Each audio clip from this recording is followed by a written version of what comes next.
Hey guys, welcome to another session of Epic 7. Today we're going to be talking about my thoughts on Celine. I'll be doing my thoughts on ML Violet in a separate video, so if you want to check that out, definitely find that on my YouTube channel. So Celine looks very promising. I won't go as far as saying that she's going to be OP. The last hero I reviewed or talked about was Ray. And while on paper everything of his seems pretty good, I just didn't feel that he really brought a specific role, like an additional role to all the other healers that we have. Like, yes, he's an earth elemental, he has more speed, but he was like less tanky. Even at that point, people have built him and put him on arena defense just to try, and I mean, compared to DJ Bazaar, he's just not there because he doesn't grant a CR boost, so you can literally use an Earth Bazaar. So I'm very, how do you call it, reserved when I want to say like a RGB hero is OP. Now, because she is a thief, generally I would say, like, you know, heroes like Lilius or Alencia, heroes that have more sustainability, I would usually say if their kit is good, like they're pretty OP.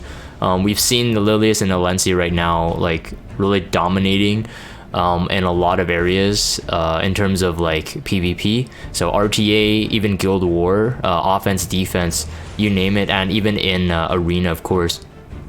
Celine, I'm a bit hesitant on it just because she has exactly the same star sign as Earth Violet. So it's quite ironic. When we talk about ML Violet, I'll address these things as well. Imprint concentration is attack, exactly the same as Violet as well. So it comes with a 23 crit chance, 150 crit damage, and 6,266 health. But the defense is very low at 473. The speed is at 113, but attack is at 1228. For those who build Violet on speed set or even with lifesteal set, since the 88 gear from the Abyss has really unlocked Violet's like next level in terms of lifesteal Violet. Whatever build you run him on, you're pretty familiar with the kind of stats that you could achieve on him. With Celine here, you may be looking at some sort of build that is similar to Violet. Although I don't think that a lifesteal set specifically would be helpful for her.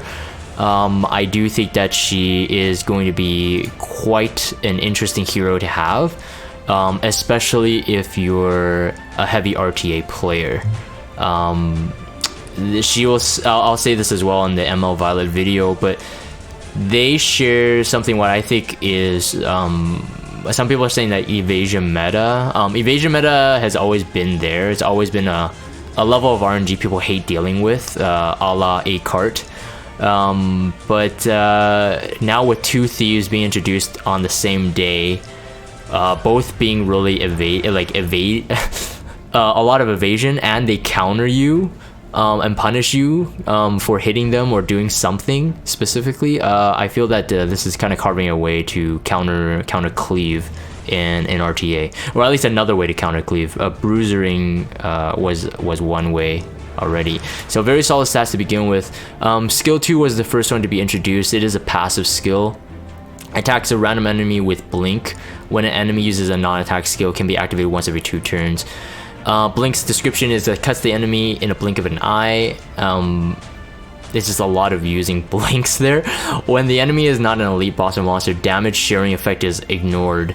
The preview for this, if you watch the video, and I do recommend it, is that Celine, well, Oxlot's boosts up J-Kisei, and they put ML Crozet in the gameplay on purpose, just to show you that he has the best, technically the best damage sharing effect right now currently in game. 40%, it's higher than anyone. So they put the best damage sharing effect, but it shows that Celine kills J-Kisei, and there's no damage taken to Crozet. So just to prove the fact that what's already written here, although I don't think that we really needed to see it, it's kind of cool to see it. The thing about this is that it is attacking a random enemy. It won't, you know, it may not always go for like like J-Kisei, But again, the point is, if you draft her in RTA and your opponent has a cleave comp, I mean, I think the easiest way to do this is probably just to remove their Athletica. If they're trying to double bait like CR boosters, like Oxlots and Athletica, is like, oh, which one will you ban? You know, like just literally ban the Athletica. But that's presuming that the opponent is not smart enough to remove your Celine as well. Because I think the thing is with Celine is that even without this counter niche, she still might be good when we get to the other skills. In the screen that you see here, she has an attack buff up. It comes with her artifact. I believe that's actually how it procs in the video as well. So we'll talk about that. That's not in her innate kit, but so Oxlots tries to CR boost the J-Kisei, and then Celine luckily counters her or kills her 1 out of 3 chance and does a lot of damage. Again, we don't know what the builds are like in these videos, so you kind of take it with a grain of salt. Like, can she output that much damage? Like, is that a very squishy J-Kisei? We have no idea. S3 Thunderclap, so dispels all debuffs from the caster and repeatedly slashes at the enemy before triggering an explosion. Increase the evasion of the caster for 2 turns, and then also recovers health proportional to the damage dealt. That's kind of cool. So, you know, you don't need to build her on a lifesteal. She literally just is able to sustain herself on this. It's a 3-turn skill, so perhaps if you don't want to use her artifact on her, you could think about using RNL as well.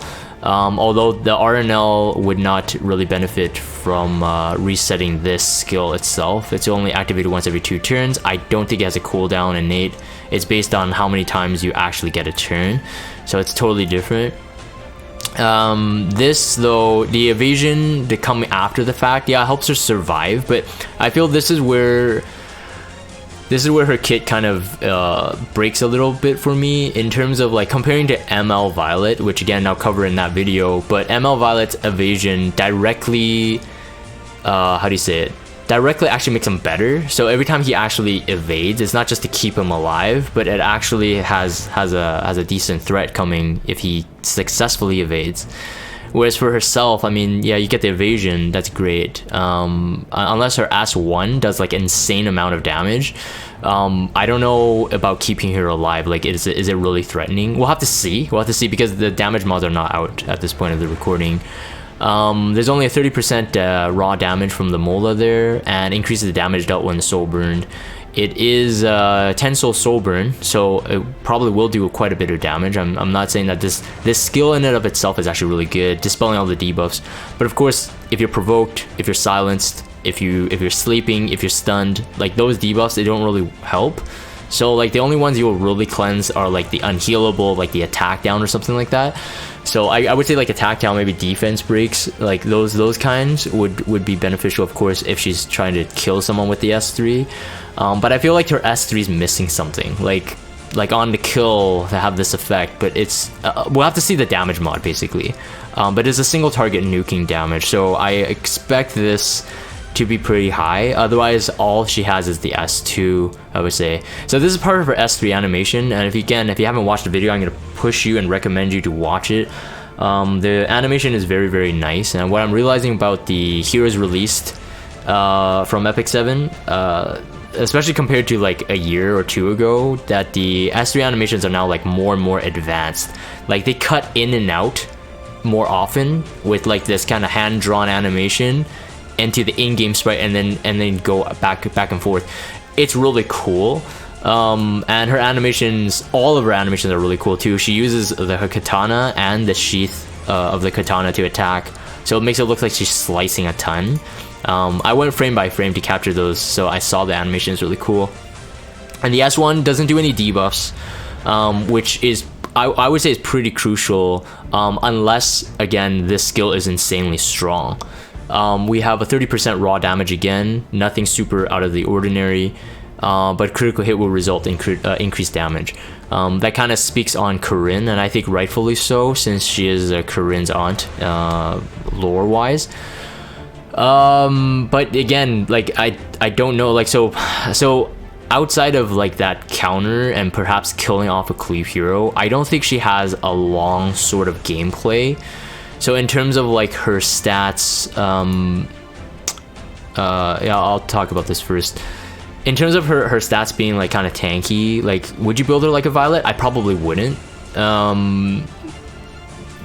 If you're using her to counter the, you know, a first turn buffer, so it's not just Oxlots, right? We're talking about like, it could be DN, although DN has an anti-crit buff, but it could be anyone.